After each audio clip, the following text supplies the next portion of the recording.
Metas are never static and Clash is changing faster than ever. More events, more reasons to log in daily, and now more ways to catch up, or is it more ways to fall behind? Today, we're talking about summer balance changes, summer jam, the modifier leagues, and of course, how all of our favorite online communities handling it. Trample Damage is with me today, so is IHaz and Jen, two of our new mods. I'm Rick. This is Red Talks Clash. What are we calling this? Is this a podcast? Red. It talks Clash. Yeah. So starting us off, let's figure out who IHaz and Jen really are. Let's start with IHaz. Tell us a little bit about yourself, your Clash experience, and why we should care about your opinions here.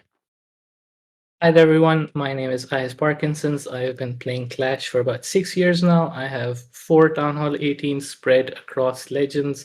I have some scattered experience in esports a few years ago. And lastly, I'm also a leader of a clan family of about 3 clans, and one of which is in Titans.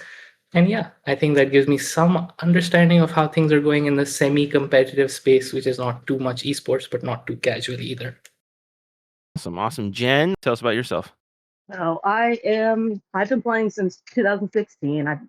For the most part, consistently. I took a little bit of a long break in between 2021, 2023 when Town Hall 15 came out. So I missed that whole fiasco. I heard that it was quite difficult, caused a lot of people to quit, but I wasn't around for it. Now I run 4 to 5 Town Hall 18s along with the level 37 clan. We're in Champ 2. I'm typically in Legends 2 myself, but lately I have been making a habit out of saying I'm going to do my ranked hits and then not doing them. So I'm currently in L3. Haha, you are going to get along well with Trample. It's not often that me and Trample are the ones with fewer accounts than other people. So Trample, our favorite TikToker, YouTuber, podcaster. Glad to hear your voice again a little more regularly. So let's get straight into the balance changes. Trample, do you have any hot takes on the balance changes that were announced but not yet implemented to the game? I don't know. I've been seeing a lot of people really frustrated about the changes on the logger as far as that additional pushback. And I know that trying to make our way over to the logger is sometimes very annoying. So that extra half tile is certainly going to feel like something. I personally like it that we're losing some of the additional roll on the back end. And net, I feel like it's going to wind up being a benefit. And it might just be because the majority of the armies that I'm using, I'm bringing a bunch of totem spells, and I feel like I have a pretty easy time redirecting the logger. So what winds up getting me sometimes is if the damage on the backside of him is just a little bit too much, then the totem spell winds up dropping pretty quickly. And with my army, a lot of times spread fairly wide, that log that does wind up making its way toward my troops, hitting them a little bit further down the road, I just feel like it's going to be nicer for me overall. But it's something that I haven't had a chance to test because it's really hard to do side by sides with some of these types of changes because I can't really easily do something in game and then replicate it effectively on any of the development builds in the same way that I could for something like a nerf to a troop's DPS, where I can just put it one on one against the defense in the live game, put it one on one against defense in one of the dev boxes, and just see how it works. I know a lot of people are really freaking out about that extra half tile, but I don't know. I'm not on the surface. I'm not worried about it. I haven't done extensive testing. I did pull up. We finally got it in a build like yesterday. So I did mainly thrower hits just because like the range of the thrower, like I always forget exactly what the range is, but healers are 3.5 tiles, throwers are like 6 tiles. But the roll, like the roll log still hits healers behind throwers. It still hits healers behind everything. Like 2 hits in modifier land, and they're like it kills healers. So the theory that people are tossing around is that like because of the shorter rollback, there is now like a little more margin for error on certain angles to where it might not hit your healers as much. So in that weirdly unique circumstance, it feels like the logger got a nerf. But the half a tile pushback, like I don't know, like I was feeling it. It's the logger is basically the only guardian I see in Legends 1 already. So I don't know that it needed anything to make it stronger at all right now. Well, but then that depends. I guess that's the thing is, right? It's not like it's just a strict buff, right? It's not like it just went from no change on the number of tiles that it goes after the roll.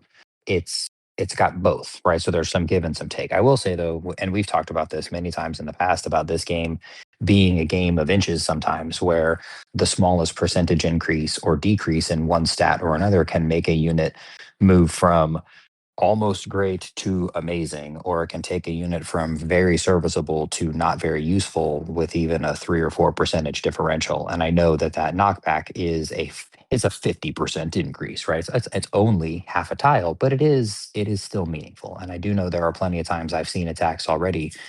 One of your Clan War League attacks actually had the Dragon Duke making his way toward the town hall, and the logger just a little bit pushing him back, and ended up taking down the Duke before he had a chance to take the town hall down at that stage of the attack. And the extra half a tile on there maybe is going to create more of those types of situations where it will be very noticeable. And so it'll be something easy for us to go, see, this is killing us, it's painful. But what we won't be able to easily identify is the benefit that we wind up getting as our Grand Warden stays alive in some attack where he otherwise would have gone down to the logger. Or maybe some of our other troops that are cleaning up on, baby dragons and minions from the Skywagon that are staying alive because they were slightly outside the range of that extra log. And we won't be able to really see and articulate that because it's going to be the absence of something happening. So we will see a lot more hate about the noticeable impact from the rollback as opposed to the benefit that we sort of don't see but get to enjoy passively from the shorter duration or the shorter range on the hit after. Yeah, I know you and I are mainly air attackers. Like, I has. Are you using ground much at all? Nope. So all of my Clan War League attacks have been Hydra air spam, not even using the backpack, just Electrofangs with the Oh Fireheart. yeah. And with my attacks, I don't even let the logger do an attack. I just freeze him a couple times, and the Inferno Dragons typically take him out. So it's more or less not going to have an impact for me. I think it's going to be more so the fact that people who don't have the adequate spell support for when they're dealing with the logger, they're going to be impacted further. Yeah. Jen, what about you? What are you using? I've been switching back and forth. So I had a Super Yeti Heroic Torch phase recently. I'll still use it on specific bases, but I've mostly gone back to the Hydra spam. It's just super efficient right now with how the meta works out, and I don't really think the logger change is going to be that. I feel the same way. I don't really necessarily feel it was necessary.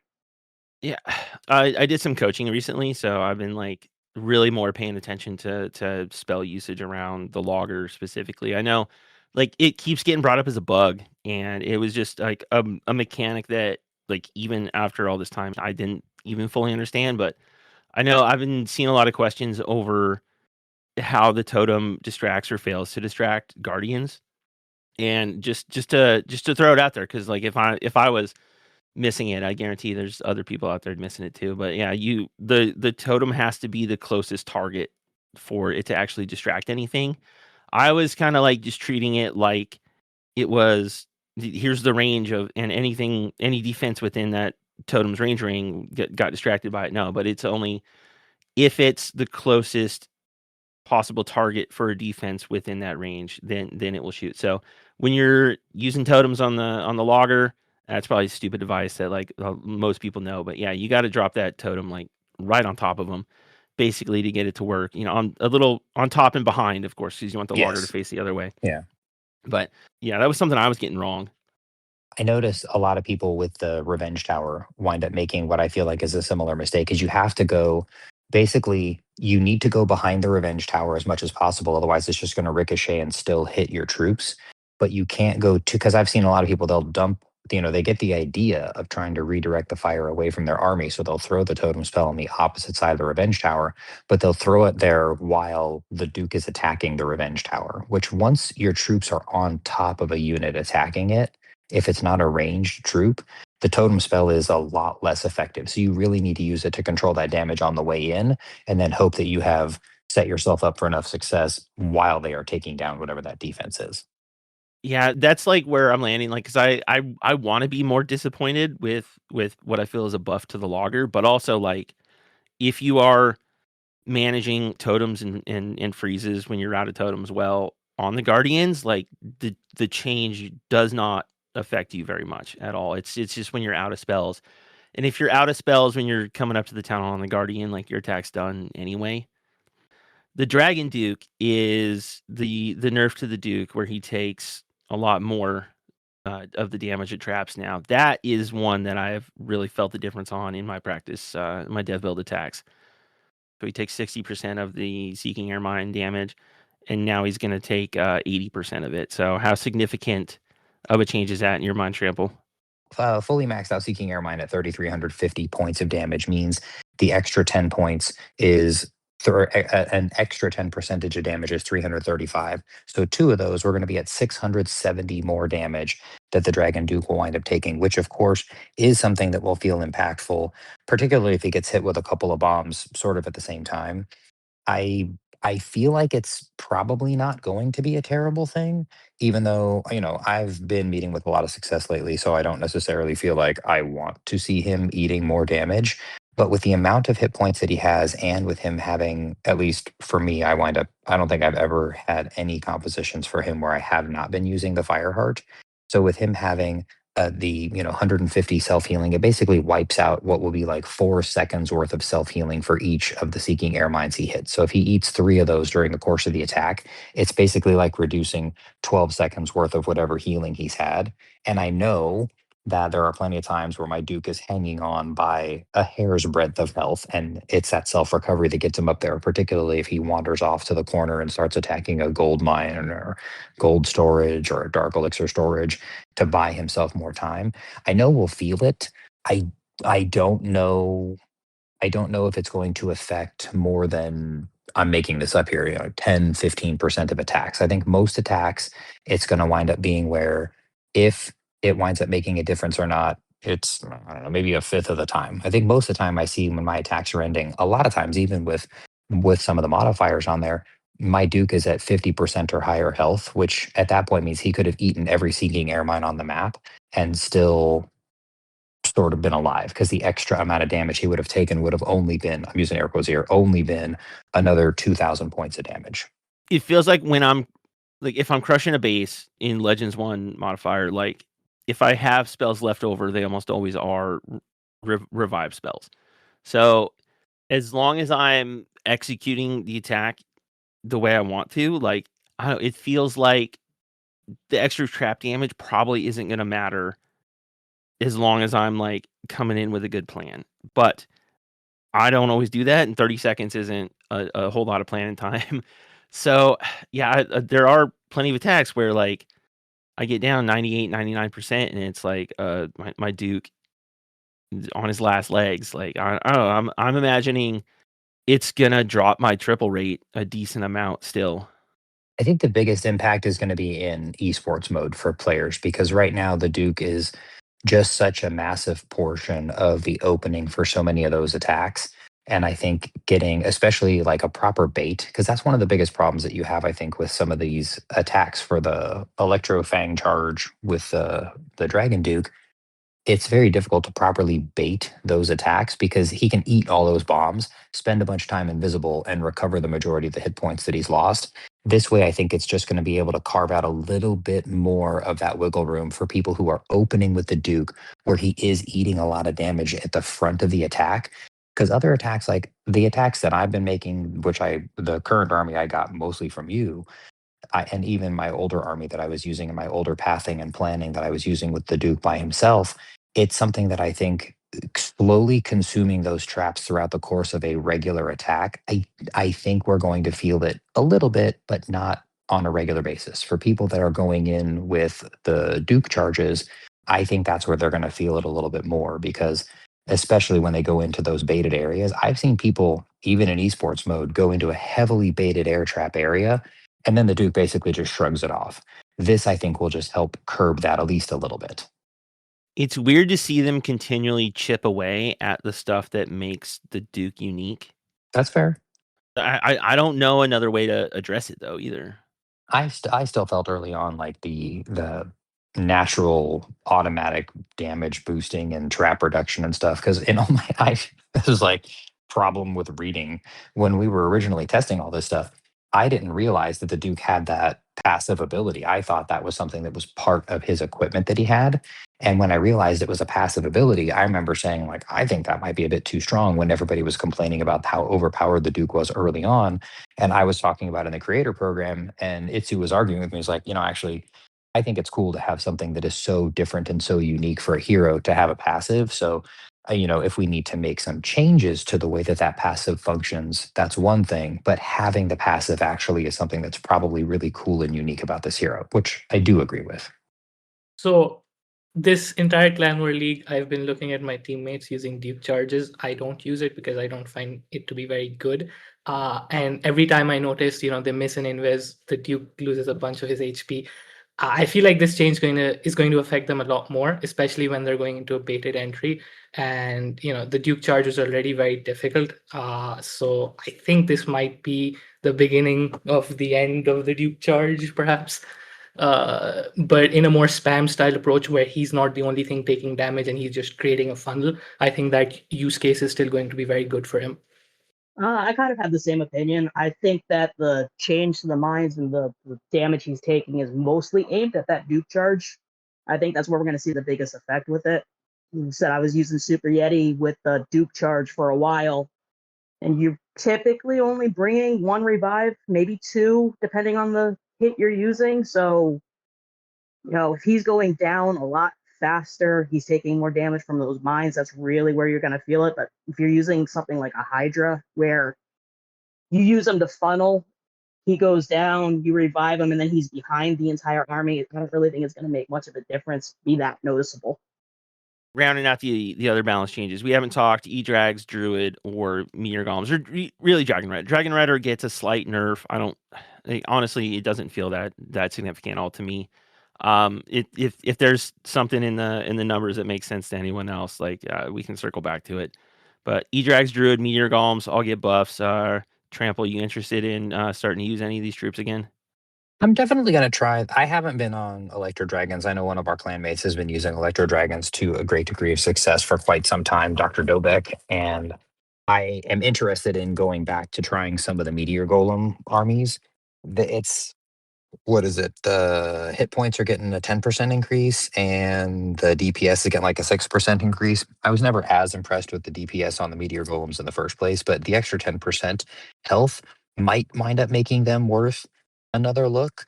But I don't know that the Druid is going to be enough with the additional healing. I think the Druid really needs more power from the Bear in order to make it a more viable troop for us to be using. So I think we'll see some people are going to jump off of Hydra and probably switch more to Electro Dragons just because, again, an extra, it's only 3%, but a lot of times we go from one town hall to the next. The increase in DPS from a unit is only 3%, and it's sometimes a very meaningful differential. So I think Electro Dragons will benefit. Meteor Golems, I'm going to try because I have a lot of accounts. I do like to try different armies across the different town halls and across the different accounts. So I'll definitely be giving the Meteor Golems a shot again. I still use them on my Town Hall 17 sometimes in like a Queen who funnels one corner, a King funnels one corner, Meteor Golems just smashing their way across the middle of the base in mass Meteor Golem style. And I'm certainly going to give it a shot again to see if it's got legs. I keep coming back to like Meteor Golems. I'd totally forgotten they were even a troop.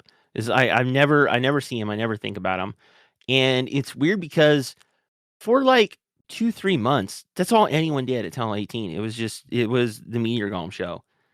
And I couldn't even tell you now how I used to use them. Like, did we fireball Meteor Golem? Did we? I honestly, I blanked using 2-3 months of Clash is gone from my memory. I don't. Yeah, like if you told me how, like I needed to go build a Meteor Golem army right now, like I couldn't build a competent one. Not even close. They were too strong at the time. Like people were complaining, like the only way to triple Town Hall 18 was Meteor Golems. So it was a deserving nerf at the time. Since then, we've obviously gotten all the levels of defense, and now, yeah, they in hindsight they probably nerfed it too much, and bringing it back to making it viable is cool. Like I every time there's changes like this, I do wonder, like, is the goal to make it viable and usable in regular mode or viable and usable in modifier land? Like, because those are very different things. I agree. And I do think the what'll happen is I think some of the esports players actually might be interested in taking another stab at the meteor golems. The much more surgical approaches with you said it, it's a fireball opening with the meteor golems. And then going into usually five, some of the armies I saw running four meteor golems. It's not, functionally, it's very similar to the way that people are doing right now. Duke charge to set the funnel and then into Super Bowlers, or even some of the older school fireball attacks into Super Bowlers. It's fireball into meteor golems, but in a very controlled and tight funnel type way. And they can be very, very powerful. I'm just going to go back to trying to spam a line of them across the base with a couple of totem spells to distract the damage as they hopefully plow their way through the defenses. I've never used all the new stuff that's come since then. We haven't done Meteor Golems Duke. We haven't done Meteor Golems with the Skywagon. And maybe there is some cool uses that come out. I don't really see it happening in modifiers, but also, like, I literally didn't even test it in the dev build. So I mean, we'll see. I guess speaking about modifiers, we all just had Titan C to be well. Me and Trample are in the same clan for anyone who doesn't know. So this was our first Legends 2 modifier, and it was man, it was a real wake up call, I think, for a lot of our clan about the difficulty change. So yeah, let's go through our Titan 3 CDBL, man. How do you feel we did? Historically, my benchmark for Clan War League was like I always wanted to be in like the top third of the clan. And if I'm in the top third, I feel like I'm contributing. I don't have to be perfect. I also don't feel like I'm holding us back. Over the course of the last really year and a half to 2 years, Clan War League feels more stressful when it's so close to perfect because, granted, we're so close to perfect that we have so many attacks that go our way. But when it doesn't, because stuff happens sometimes, right? When it doesn't go our way, we wind up feeling, how many times over the last year I've seen we lose a war because one person got a 2-star and we lost 45 to 44. Yeah. Or one person got a 2-star that was a 96%, and the enemy clan had a 2-star that was a 97%. And that's why we lost the war. And it has been so frustrating. So, on one hand, I like having fun and crushing stuff, but I also hate this feeling of like, hey, look, every now and then people trip. And it's a good plan and it just goes a little sideways. But the fact that there is no opportunity to really rebound from that feels really bad. I like the idea that we're going to have more wiggle room where I can mess up, and I'm probably not the only one because the enemy clan is going to have a shot to mess up as well. But this definitely caught everybody by surprise. It's actually kind of like less stressful in a way than Champs 1 was the month before, the week before. So yeah, like we opened a lot of these wars and it was like 3 triples in 6 attacks, and that was in Champs 1, that'd have been cool. Like, we are demoting this week. If we had a 50% hit rate in the first 6 attacks of War 1, that kills the whole week, it feels. But that's how we started on a win, our only win. It was like immediately a giant relief. Just like, okay, cool. Like, this is harder. It's not gonna be a week where like perfection is the baseline that you need to succeed. So it was real cool in that way. Legends 2 feels really good to me. I've been trying to think, like, does it feel good just because it kind of matches where I am skill wise, to where I'm better than most at Legends 2 and I'm able to succeed. And like, do I like it because like, I'm a little egotistical and I feel like, oh, I placed first in Legends 2 and immediately re-promoted into Legends, and I had a better than average hit rate. Or is it like, does it feel good because it's a good state for balance? Because, man, I hate a lot of these bases in Legends 1 where it's just like a ton of heroes in the Guardian all packed around the town hall. Like, that's not a fun meta for me. It feels punishing and super grindy. I don't know. I don't enjoy that. But it's not that bad in Legends 2. Anyway, the overall hit rate in Titan 3, if no one's looked it up, 64% triple rate in Titan 3 with Legends 2 modifier. That's better than I think I didn't go add up the math for our clan, but like I missed 2 attacks. I started 5 for 5, and then I had like a weird 2-star that was probably my fault. And then I had a 1-star in War 7 that I still don't know what went wrong, cuz I watched that attack 7 times, and it's just like everything felt perfect. Well, you sent me when you sent me a message, you're like, "Damn it," or whatever language you might have used. I one starred, and I was like, "Oh man, that sucks." So I went to go watch the attack, and the whole attack was like, "Man, that was such a great funnel. Holy crap, this is." And I was like, for a moment, I forgot that I was I clicked on a replay that said that it was a 1-star. So it's like I theoretically knew going in that it was a 1-star, but as I was watching, I was like, "Oh, this is looking good. This is probably going to triple." I should have recorded it because I just did coaching, and like every time you do like coaching lessons, like everyone's always cool. So this guy Vibes, he was like, "Yeah, dude, like if you have questions, send me this." I should have like recorded it and sent him, and like, what the hell happened here? Like, I've never been the kind of guy to say like the game screwed me, but like, man, it feels like I don't know. It looked from what I understand, I did everything perfect, but and I don't want to commiserate too much on it, but you had the only perfect week in our clan on one of your accounts. I did. I was 3. It was 4 triples out of the 7. So if I had 3 misses for the week, they were all on my Rochester account. So yeah, you had a rough week on one account and a better week on the on the other. I mean, overall, so call it 5.5 triples for the week, which honestly I feel like is long term. 5 or 6 triples is going to feel solid with that modifier. 7 is going to feel like, oh my gosh, this is amazing. 4 is going to feel like, ah, darn, it wasn't the greatest week, but I'm probably not finishing near the bottom of the clan. We had a couple of people in the clan that finished with 14 stars. We had one that finished with 13. They were in all, well, we also had Rocco missing a hit in the last war that was completely meaningless. But Yeah, like no that, one even noticed to tag him either. Like it just no, it was an irrelevant hit. yeah, I saw it and I was like, it doesn't change. We're in 7th place. It doesn't change anything. We already lost that war. The extra stars wouldn't have done anything. So that didn't bother me. But having a situation where so many people who have in the last couple of clan war leagues been performing very well suddenly have a week where they finish with 14 stars or in one person's case 13 stars, it was definitely an eye-opening experience. And I had a couple of people message me afterwards saying something like, I think maybe I want to see about doing the Clan War League next month in our trample damage clan because our main clan, obviously, we can only fit 15 people in the Titan spin. And so we have a second spin that last month demoted because of missed attacks. And then this month failed to promote because of a missed attack. And I had a couple people say, "Hey, can I, it's in Champs 3 right now." A couple people asked, "Hey, can I do Clan War League over there?" It's entirely possible. I'm going to have to move all 4 of my main 18s into the good guys for the spin because nobody wants a piece of it. The vibe has been a little disheartening. I would say, like I was hoping people would kind of want to rise to the challenge, but yeah, it's disappointing to see people be like, no, I want to go back to kindergarten.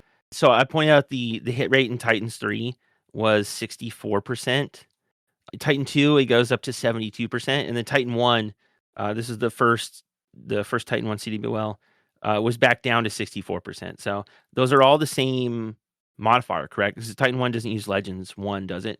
I don't believe. I think it's only Legends 1. Legends CDBL will use Legends 1 starting in August. But higher skill level, higher, like better base design maybe up there. I'm curious, but just to compare, the Champs 1 hit rate was 87%.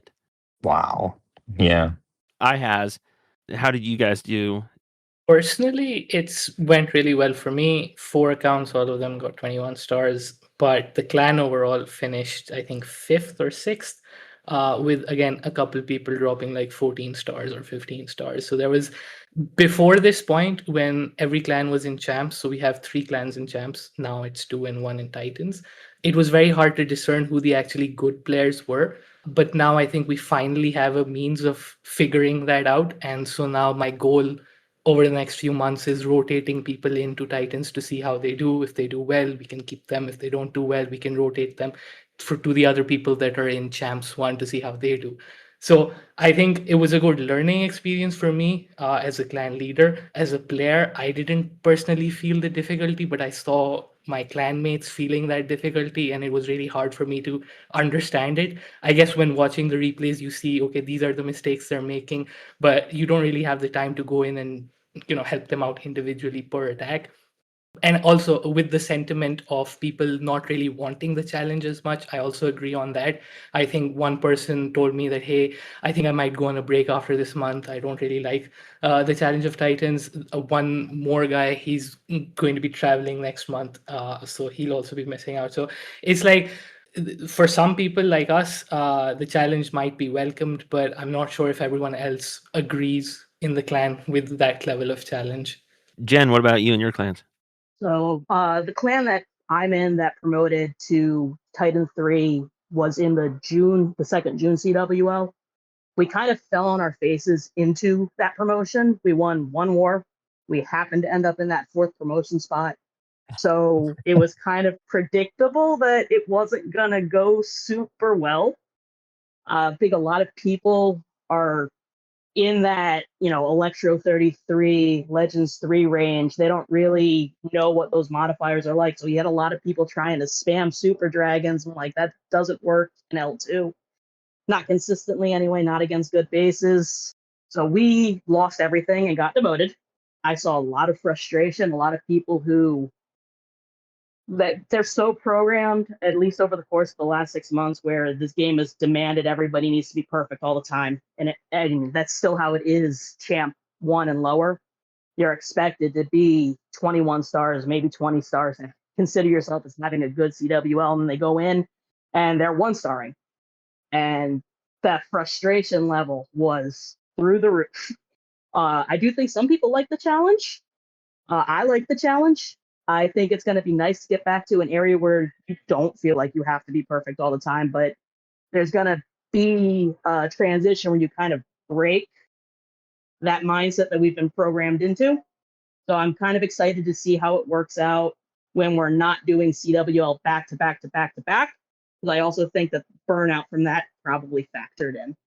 That'll be a good segue into what I figured would be our main topic, but we're 40 minutes in, so we'll see how it goes. But the big question that's been on my mind lately is just like, Clash has been giving us a lot more to do lately. There's always an event going on. There's discounts. There's stuff to do. We just had a new kind of Skeleton War event recently.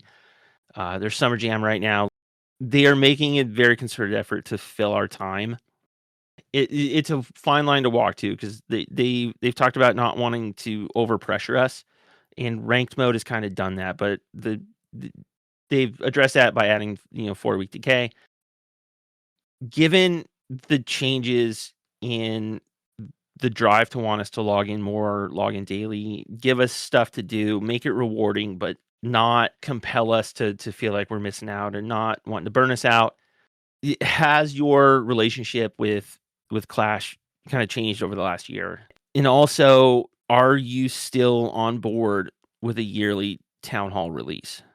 I feel like it was an interesting question when you first posed that to me and said, "Hey, this is the sort of something I've been thinking about." And I find it to be a very fascinating question. But the more I peel back and start thinking about it, I feel like the 1 year cycle is still sort of perfect. And I know that I have a different experience than the average player does because I have substantially more accounts. Granted, over the course of last year, because I haven't been posting as much on any of my social media stuff, I've found more time for the game because I'm not creating content, and I've been a little bit more lax with my responsibilities as a super creator. But I think about this in a lot of ways. I think about Disneyland, where they can add any amusement park, any theme park. There's going to be like the main attractions that are the things that people are really excited to go for. And periodically they throw in stuff that maybe on a hot summer day in one of these amusement parks, there's a fireworks show, or there's a puppet show, or there's live actors doing something on a stage somewhere where they just sort of corral people for a little bit. And I don't frequently find myself going to do a lot of that stuff when I'm at these amusement parks. And I don't feel like, oh, well, they've added all these things here. I want to experience all of them. So it feels like I have more to cover before I fully get the experience or the vibe of a day at an amusement park. Disneyland in particular, because I was thinking about some of the over time when I realized, oh, they've had this show or thing for the last 4 years. I've never seen it or done it, but I always feel like I have a good time. I feel like some of these side events and some of the stuff that they throw in as filler is not exactly the right word because it provides meaningful progress and interaction for a lot of players. To me, a lot of that is like, it's a puppet show at Disneyland where my main thing is I love the Indiana Jones ride. I like to go on Space Mountain. For those of you unfamiliar with Disneyland, pick your favorite rides at whatever amusement park you've been to. And that's the stuff that I still really get excited about. I really enjoy Clan War League. I like upgrading my troops. I like trying out new armies. And I think the fact that they throw in more filler stuff doesn't change my desire to continue interacting with new and exciting main stuff in the game. So even aside from the esports perspective of, not wanting to see the same town hall every competitive season, which I think part of their 1 year town hall is, revenue driver, move the game forward, but then also from an esports perspective to try to keep things kind of interesting. But for me, I don't know. I feel like the 1 year rate, most of my accounts are still managing to upgrade pretty decently, even though I've been really busy at work, spending time on other stuff and not necessarily focusing on the game. And most of my accounts are still progressing pretty reasonably. So I feel like the 1 year mark is still probably the correct answer in most scenarios. Yeah, having like the capstone event of a town hall be the world championship for that town hall is real nice. I don't know how important it is to the game as a whole, but it would feel weird. And it did feel weird in the past having multiple world championships at the same town hall. I think there were two town hall 14 world championships, right? And then since then it's been one. Like there was a 15 and 16, 17, 18. Will be an 18. But yeah, I just like I appreciate the novelty of all this new stuff. It has the way the game has shifted has made me abandon alt accounts and lower accounts. I've shifted to where now I just have two Town Hall 18s that I play. And that was mainly out of the desire just to have more Legends hits every day. And because that felt manageable and fine. So that's where I am. I'm still on board with a yearly town hall, but like it's just a question I've seen come up multiple times on Reddit in the last month or so. It's an easy thing to point to, but I think it's just the symptom of the problem of being like a lot of players don't feel like they've had time to stop and catch their breath. There's just so much to do at Town Hall 18. We have all this temporary stuff. Three guardians. So like the town hall has 15 upgrades. There are 15 levels essentially, where it always used to only have 5. And if you're lower town hall now, it has 1 until you get to 17. Balance changes are coming more frequently. We have crafting stations that change every 4 or 5 months now too. So the game is constantly evolving and changing, and you have to be ready to adapt and shift your attack. And you can't just do one attack all year anymore and still have a level of success and climb to rank. So I think a lot of it is just people want to slow down a little bit and build a level of skill with one specific thing and have it work for a while. So like I feel like I've just became pretty competent with this Hydra attack that we've been doing, and within 2 weeks of where I hit the point where I'm happy with it, like cool, like the Deuce getting nerfed, Dragon Riders are getting nerfed, Loggers getting buffed. In 18 more days or however many, the crafting station is going to change, and that's going to shift the meta hugely.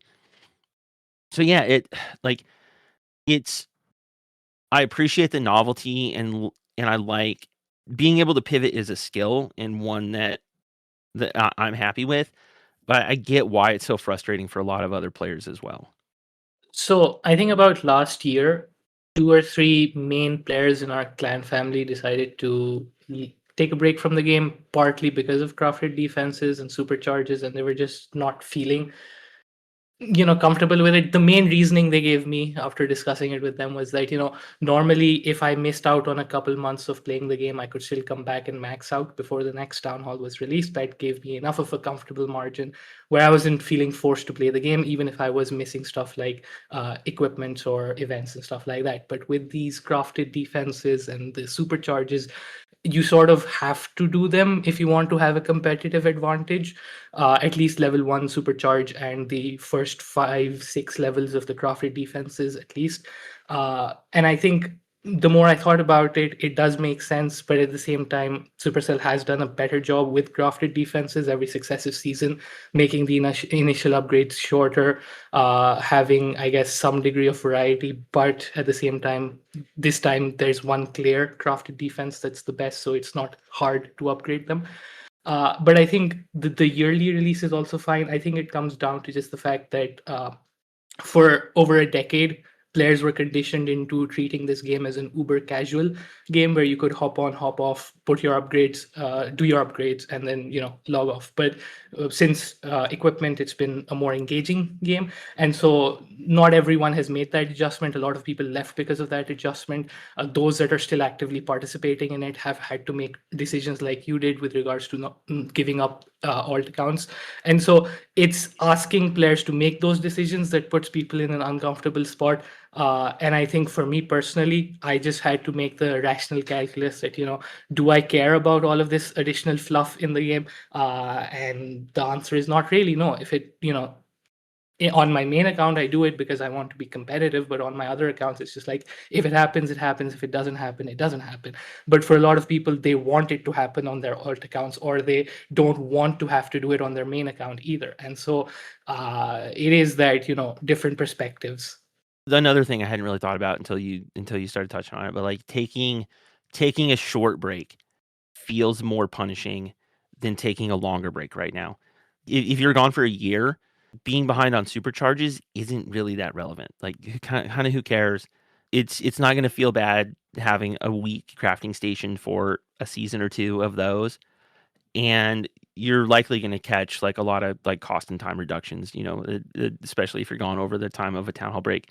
But yeah, if you just miss, like, if you take the summer off, because you're off traveling, having fun, like, you're gonna come back and yeah, man, you're gonna feel I would feel much more behind taking a summer off than it would be easier to fathom catching up being a lot further behind. I don't know. Maybe that does make sense. I don't know. Jen, yeah, where's your head at with yearly town halls right now? I'm fine with yearly town halls in general. I mean, most of us talking we're TH18s, we're maxed. We're pretty much keeping up with the pace of the game as is.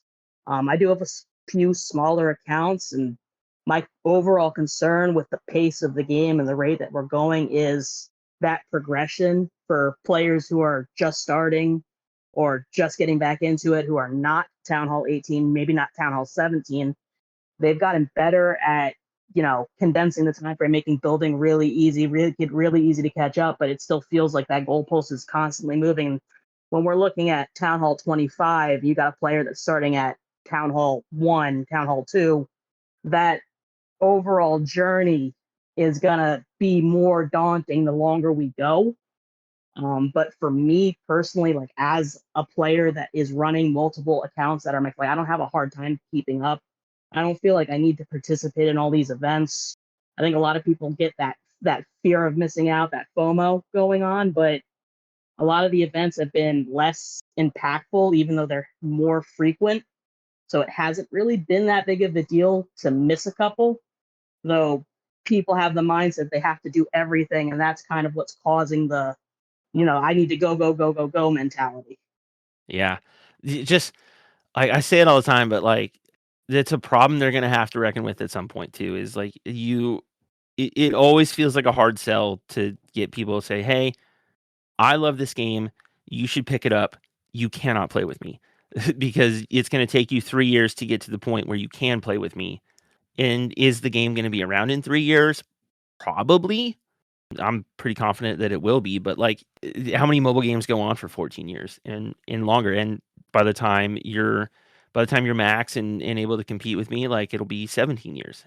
You can only make the earlier town halls so short without making them completely meaningless. They're gonna have to do something revolutionary at some point, and that's gonna be a big swing, you know. Like hopefully they got a way to address it that's gonna be fun or rewarding and shorten. I mean, they really just need to shorten the time to max. Like honestly, for the longevity of the game, I think, but.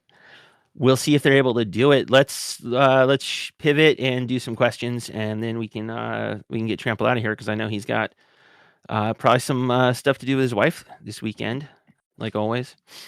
Yeah, we like to do stuff around the house, and we just got our air conditioner fixed, so we're trying to enjoy all $14,000 worth of new air conditioning system in the Ooh, house. ouch, ouch. All right, so all right, first up, when will we get new town hall? So we don't know for sure. They're like honestly, they don't announce that. It's essentially until sneak peeks hit.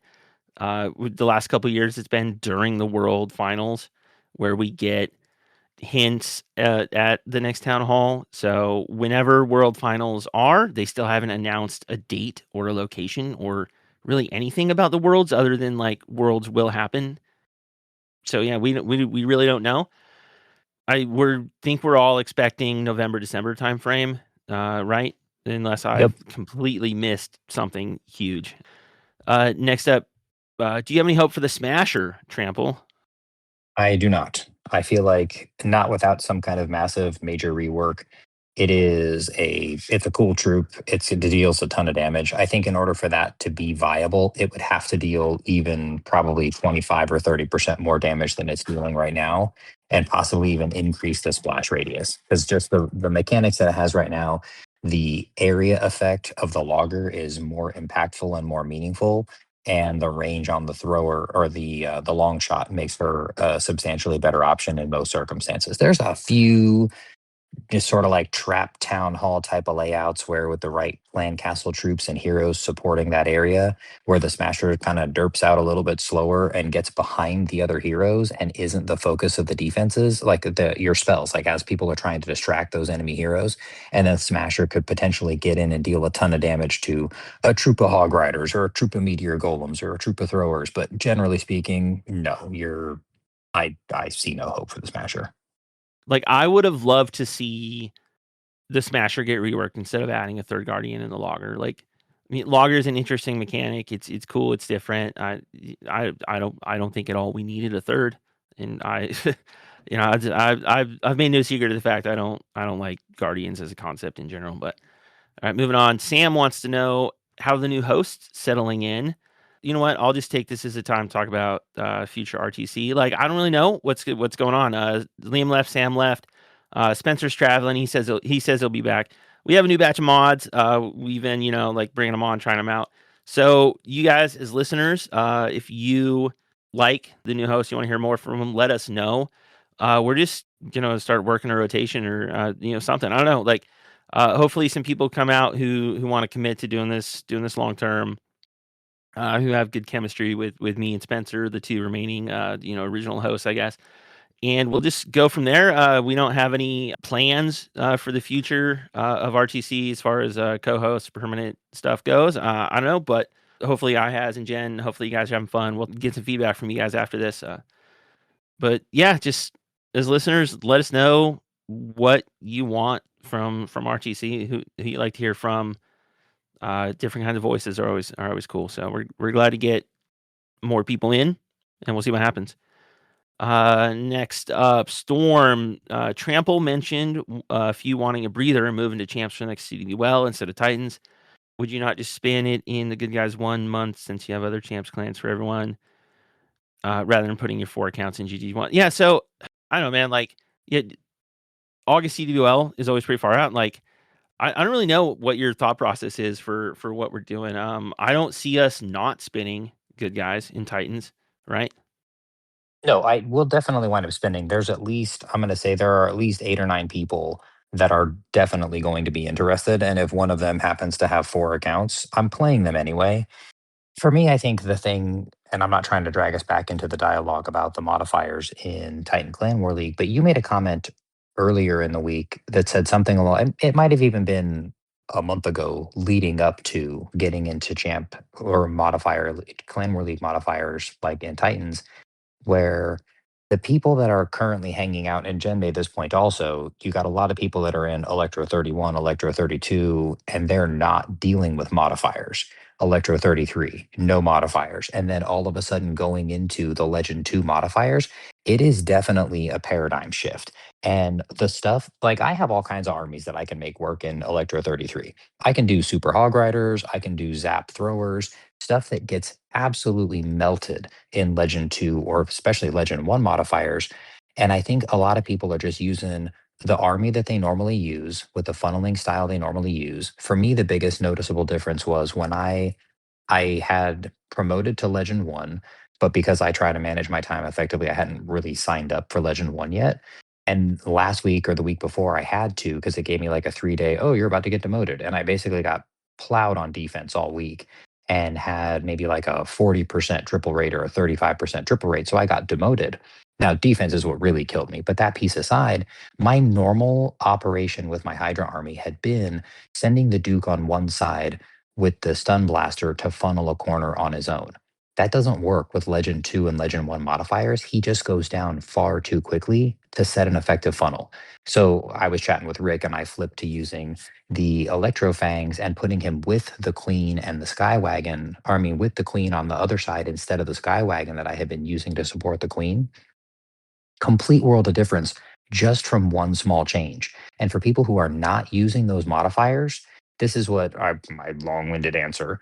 The people who struggled the most were the people who were in Electro 31, 32, 33 that don't make a lot of ranked attacks. And the majority of their war experience has been with no modifiers. And this piece being a wake up call of if you want to be able to do it, you can do it. Clearly, I has, which I I didn't know the rest of your name was I has Parkinson's. That's awesome, by the way. But it was a perfect point. The for people that are practicing and playing and prepared for it, it wasn't as jarring or difficult or eye opening. Clearly, skilled attackers, the best attacker in our clan who went to Worlds last year, it had a 2-star this war. Like it happens, right? People will miss an attack. But for the people who basically got demolished all week, it was just these are the people that are not doing friendly challenges. They're the people that are not in Legend 1 or Legend 2 or even Legend 3 on a regular basis. And I think for people who want to be able to hold up like that, you have to be in those modifiers and ranked attacks and making them on a regular basis. And we have, I think, enough people in the good guys to justify having a squad that will be interested in doing that. We don't run like a lot of other clan families where like we don't really pull from other clans and say like, hey, cool, like you're good enough to move up now. Like that's never really been how we run it. It would probably make things easier from month to month. And also like just on a personal note, we might lose C-Man this month. Because I don't know if it's still his plan, but remember a couple months ago when he said like, hey, he might Yep. yeah, he might dip out and try and find a Legends clan to go attack in. So, and also, yeah, congrats to C-Man. I think they made, he said making monthly finals, which I haven't been paying attention to any of the world stuff at all, but it sounds like he's finally going to have to change his name, he said, to his new clan. He's no longer Milseam. But anyway, moving on, we'll do this quick. Let's go. Trample I has Jen. What's the funnest attack strategy y'all have ever used? Oh my goodness. Most fun, I will say Town Hall 12, Queen Charge, Mass Hog Riders. I would just go try and charge into the Town Hall or Clan Castle and enemy Archer Queen. And I used 44, which at the time was the overwhelming majority of the army composition, 44 Hog Riders, couple skeleton spells to help distract the Archer Queen or enemy heroes, and then heal spells across. That is peak Clash of Clans for me. I just like an entire, damn near entire army of Hog Riders just marauding across the base with some heal spells. That's my happy place. All right, I has funnest strategy you've used. When Town Hall 18 first came out, I made myself believe that Super Archers would make a comeback because the Inferno Town Hall was no longer there. And I tried it for a week, really tried it, and it was fun, but it did not work out well. Now, there was even like One of the balance changes in one of the updates was, like, specifically aimed at, like, let's get the blimp better and let's get super archers ready, and, like, it's just yeah, I think we all tried Sarch blimps for a half a day, and we're like, "Nope, not it." Moving on. Still not there. Yeah. Jen, what about you? There's an ongoing joke about how I do not like change. So Town Hall 16 and 17, I came up with a Angry Jelly Warden Lock with Fireball and a recall. And I was using that with bulks and roots. And I used that attack strategy for 2.5 years until Town Hall 18 made me retire it. I Ah, loved it. It was my bread and butter. I'm kind of excited to get back into fireball hits, hopefully with meteor golems. But yeah, that was the best for me. you just changed my answer because I was gonna say Town Hall 9 hogs, like, I said it a billion times, like, old school go-ho Town Hall 9, perfect balance, but most fun, I do gotta say, like, Druids. those yeah, yeah, that was like town I figured yeah, that's what you were gonna yeah. say. Using when the Angry Jelly was new, when the Druids were new and stupidly overpowered, and it was like mass Druids essentially, where you start, you do a Warden Fireball, and then you just send your heroes through a base, support it, like, every 30 seconds, you drop a couple more Druids, and man, that was fun. That was just Russian bases I mean, it needed to be nerfed, but, that was a fun few months of feeling like a god in Clash. Alright, we're gonna say, this one will be mainly for Ihaz and Jen, 'cause, Laurenthus wants to know, "What do you think will be the next big thing the Supercell will bring out?" Trample and I kinda know, at least high level, we haven't seen details of it, anything yet, but, yeah, so me and Trample are gonna opt out of this one, I think, so Ihaz For me, probably adding modifiers to wars is almost an expected thing at this point. It's going to come at some point, but I don't know how big that would be. Big in the everyday sense, but in terms of like the hype, oh, this is a new thing. I'm not sure. Maybe a new hero, but we've already done that. Maybe some new mechanic with the town hall, which is probably expected, or some new defense, or perhaps an or catch up mechanic, or balancing mechanic where we get more ores, but who knows? I can't think of anything super dramatic, but I would say that they've heavily implied that Guardians are temporary, probably not going to stick around, or at least not in their current capacity going into Town Hall 19, and I think that's probably a good thing.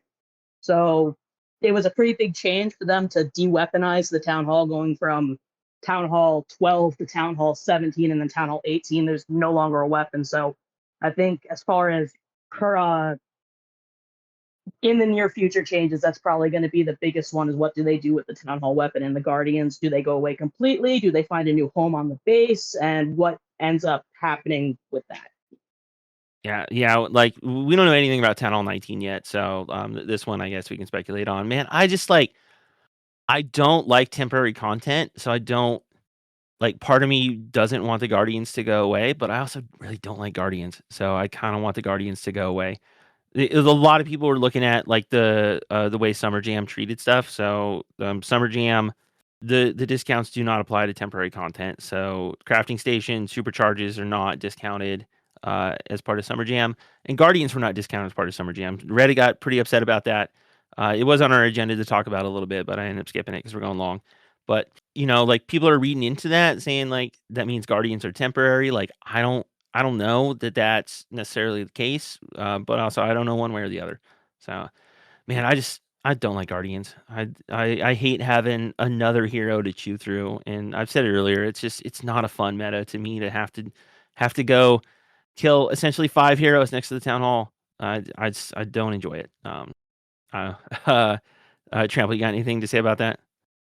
No, I am always excited about the opportunity to try new and different things in the game. So when the weaponized town hall first hit, I was so impressed. I thought, what a brilliant idea. At Town Hall 14, I realized that builder huts, most people don't think of builder huts as a signature defense, because also with Town Hall 14 came the poison bomb in the town hall.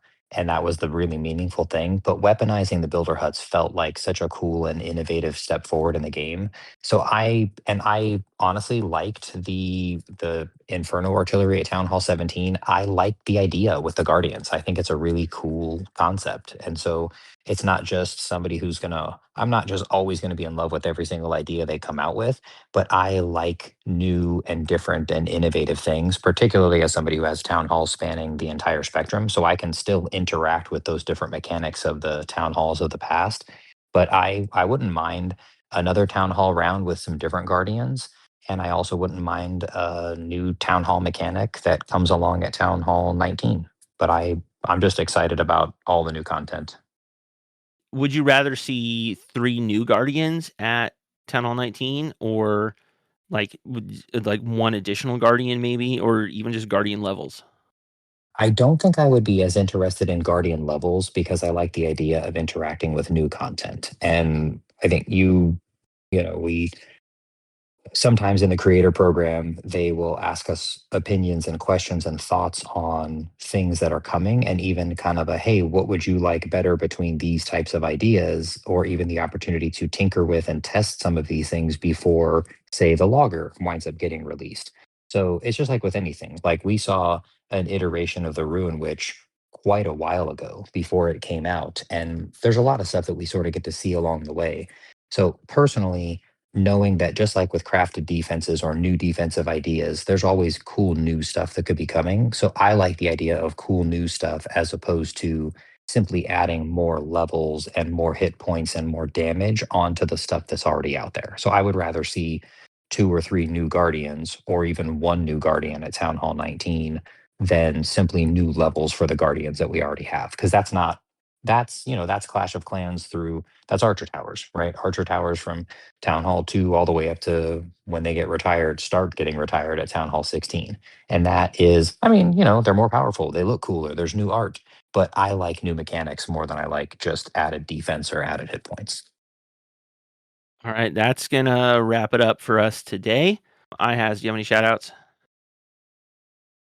I think Beast Terminator, who's a clan member of mine, leaked that I was doing this midway through, so now I have a bunch of DMs to answer on why I'm doing a random podcast. Oh, So nice. All right, Jen, do you have anyone you want to shout out? Yeah. So I was very indifferent about participating just because I tend to be really nervous the first time I do anything new social. So one of my clanmates, Cruiser, found out it's just through casual conversation that I had the opportunity and kind of pushed for it and said he was excited for it. So kind of glad I enjoyed my time here. So I'm glad he kind of nudged me to taking part. Awesome. Yeah, yeah. And yeah, thanks again for joining. Trample, do you have anyone you want to say hey to, shout out? I'm gonna shout out Jen and I honestly, you guys feel very at home here. It feels like natural conversation. There wasn't a lot of, oh, well, I don't know how I feel. Sometimes the first time somebody gets on something like this, there is definitely a level of nervosa or concern. And both of you were very articulate. There's nothing I think Rick is going to have to go clean up in the podcast when he's doing any of the editing. So very cool to hear from you guys. Great to meet both of you. Outside of that, big shout out to just everybody in the Good Guys family. I have been very busy out here in the real world. I mean, it's been like probably the last 12 months has been a lot going on. And I'm reaching a point where I feel like I'm going to be able to start interacting and engaging with the game a little bit more. So just big shout out to everybody in the family for continuing to hold down the fort. And that goes literally spans through all the clans. I just really appreciate everybody and what's left of the community that I have been able to build over time. I appreciate everybody for still hanging around despite the fact that I haven't been producing very much content. I still love the game and I still love the community here. And I really appreciate the opportunity I have to interact with not only just the regular Redditors, but the mod team as well. You guys have been great to me over the years and I really appreciate it.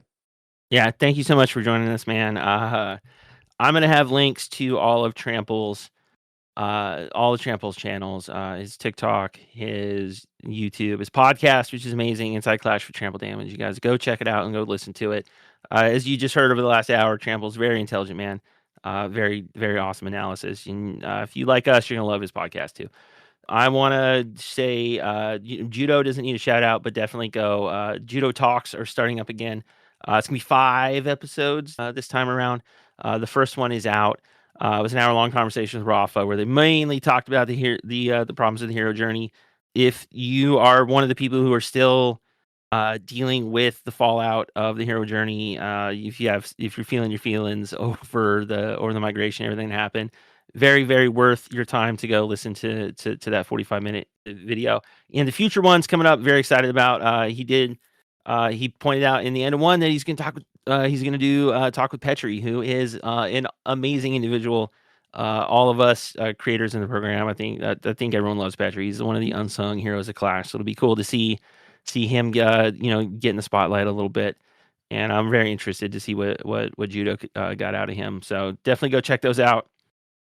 Thank you, IHAS. Thank you, Jen. Awesome job joining up. It's great to not have to edit swearing out of a podcast for once. Sam is here in the audience. He's been cussing up a storm in chat, but I don't have to deal with it. Thank you very much. And just, it probably wouldn't be RTC without some bleeps. So little fun fact to leave us on here. I discovered after that 1 star in CWL that in clan chat, you are allowed to say fuck, but you are not allowed to say fuck with 12 U's. And one of those is censored and the short one is not. So everyone, thank you again so much. We will be back in 2 weeks. Like I said, we're going to try and be a lot more consistent with this. I'm going to have this published tonight or tomorrow. Thanks everyone for joining the live audience. And if you are a Redditor, probably you are, you'll notice we're doing a lot of giveaways this month. Right now, we're doing a contest that you're not going to have time to enter probably, but there's going to be a new giveaway going up tomorrow. We're going to give away 5 hero books to one lucky winner, a couple gold passes. And there's the end of the month, the end of July. We're doing a real big giveaway for a guide. So if you can write a guide on Reddit about anything, like make a video, just do his text, whatever you want. If you can explain something in a valuable way to new players or even existing players, go do a guide. If it's decent, we're gonna try and find a way to get you recognized, and the best ones are gonna win gold passes and skins. So Challenge accepted. that's that. Yeah. Love you guys. Thanks again, and we will catch you in 2 weeks. Bye.